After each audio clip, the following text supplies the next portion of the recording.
Hi guys, MrRoflWaffles here. Today, we're going to be getting you into the spawn room of Ashes of the Damned, despite the fact that Ashes is not playable in the Black Ops 7 Zombies beta. This will 100% be patched out of the game within hours, I'm imagining, so make sure you get on this fast if you want to have a little explore and potentially find some deeper secrets on Ashes. Okay, so let me just explain how it works first, then we'll talk about the bigger picture. You're going to load in not to a game of farm survival, but instead you're going to load in to the training course, which you can find on the menu where you select which game mode you want to play. Load into the training course. You then need to go to flag 4. So this is the flag that I believe is just in front of the barn on the left-hand side. You also, if you don't have like those flags or something like that happens, you can just run through the first 3 flags first, and then it's going to prompt you to go to flag 4, but pretty confident you can just go straight to that 4th flag. When you activate that flag, it's going to land you in front of the Pack-a-Punch. As soon as you've landed there,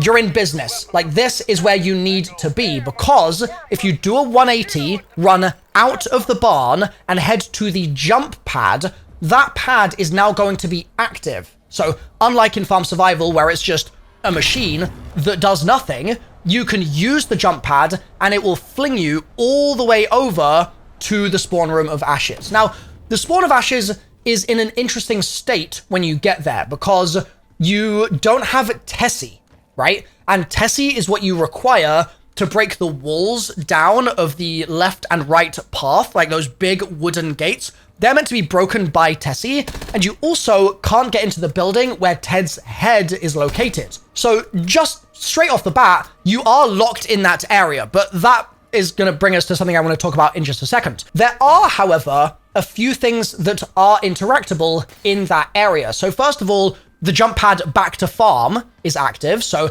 if you want to go back to the farm training area, you absolutely can do that. Second of all, there's a Wonder Fizz machine that's active as well. It's kind of peculiar that it's active in this area of the map, and if you pull up your TAC map, you'll actually notice that all of the other parts of the map seem to also be loaded in and present as well. So you've not just got the ability to buy your Wonder Fizz perks, but if we can find a way to breach out of the walls of that spawn area of Ashes, then we could potentially explore the entirety of Ashes of the Damned. And obviously, if that happens, I'm going to be making a video on it. That's going to be a really big deal. Now, I think this means a couple of really big things for Treyarch. We're going to get to that in just a second, but first, there's one more detail that is worth mentioning. You do also have infinite points in this area, so you can buy the Wonder Fizz several times. However, you are capped at a 5,000 points in one go spend.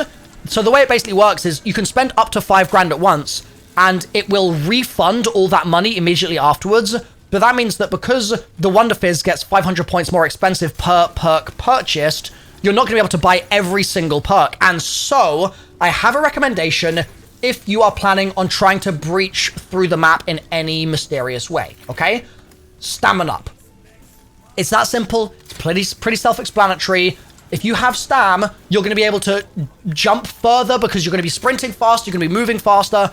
It's just likely to make your life easier if you're doing some kind of movement tech to try and get out of that area. Now, I've already tried a few things. So, for example, I have tried going up to the door that's on the side of that area and wall running kind of along the door, and then wall running on the fence that's next to it and bouncing between the two and going to like 3 jumps to try and kind of hop over the fence. Haven't been successful so far, but I've given it a fair shot. I've also detected that there's an invisible floating platform you can get onto. So if you are facing that wooden door on the right-hand side, if you wall run and jump and sort of plink up onto this little ledge here, there's actually a whole invisible platform you can stand on and walk along. Now, again, I have tried jumping from that point forwards towards the wooden door to try and get over it. Haven't been successful so far.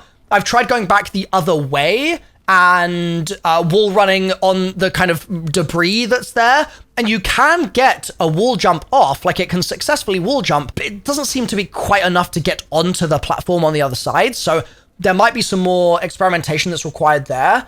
And I've also tried doing a lot of wall running on the other wooden door and on the building that contains Ted Head. but so far to no avail. So I would really love, honestly, I think it would be just absolute comedy. I would love to see if you guys are able to breach out of the Ashes spawn by using some kind of jumping tech or something. Maybe an elevator is going to be the way to do it. I don't know if elevator glitches still work in the modern engine of Call of Duty. I've got no clue. But if they do, cinema awaits. Like, this is actually my favorite part of the beta so far, is trying to oob into Ashes. So that's the sort of technology that we've discovered to date. This does also obviously have big implications for Treyarch, right? So I think that Treyarch probably knew going into the beta, the Ashes was always going to be loaded in when you're playing survival. It's just the nature of the way that they've created the survival maps.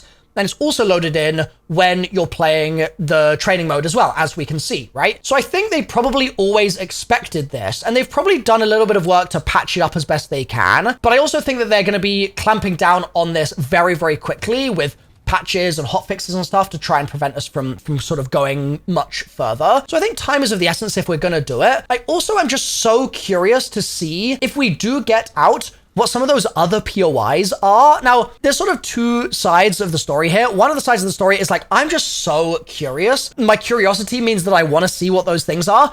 On the other hand, part of me is like, oh no, if this does just end up leaking now, then that's some of the surprise ruined for launch. But I feel like that's kind of on Treyarch, because at the end of the day, if they didn't want those POIs to be found or seen, they should have just not loaded them in, right? In the same way that I've already seen there are leaks, apparently, of the Ashes end cutscene strings. That's something that I've not actually seen the strings themselves, but I've seen supposed conversation about the strings having already leaked. And it's one of those things where, like, over the years, my opinion on leaks of this nature have changed so much.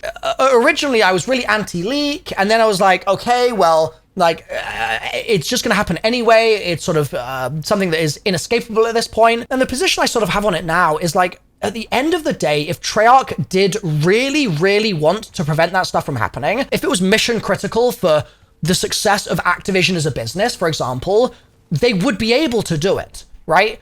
It's just the fact that they don't feel it's necessary to do it. I don't think that there's really that much work being done to, like, prevent things like this oob into the Ashes spawn.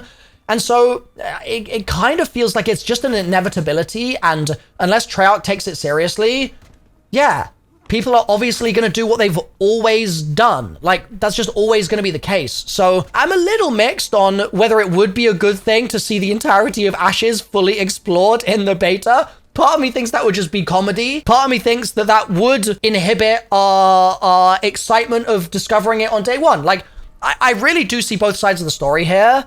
But if you are the sort of person that does want to be exploring all that crazy stuff, then clock's ticking. The clock is really ticking at this point, because this is probably going to get patched same day. I wouldn't be surprised. K-Fun's official is in my chat right now. Apparently, he's the one that actually found this in the first place. I obviously am doing zero due diligence to check if that is the case. He's just said it and I'm believing him. But if so, like, shout out to K-Fun's, and fingers crossed you'll also find our way into the promised land of the next hidden POIs. So yeah, shout out to K-Funds. So let me know where you stand on this in the comment section down below, guys. Are you pro-oob? That's out of bounds. Are you pro-oob or anti-oob? Let's get some discussion going and have fun exploring Janus Towers. I'll see you in the next video very soon. Bye for now.